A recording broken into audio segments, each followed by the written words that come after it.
Today I will draw in a car, just some quick sketch in a moving car. It's very difficult because everything shaking. I will show you curvilinear perspective and how to use this pen.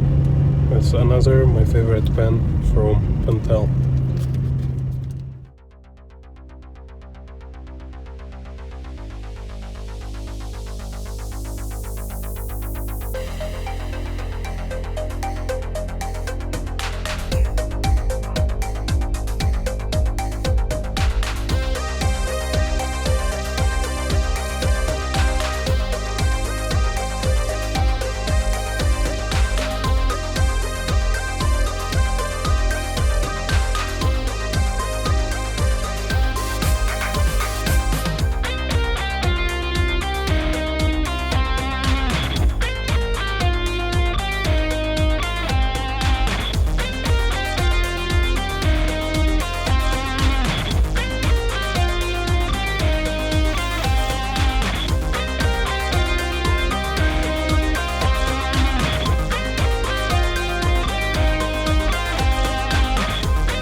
Hope you like this video, and if you want to see more, subscribe my channel, push notification button and write something in the comments below. Subscribe my channel.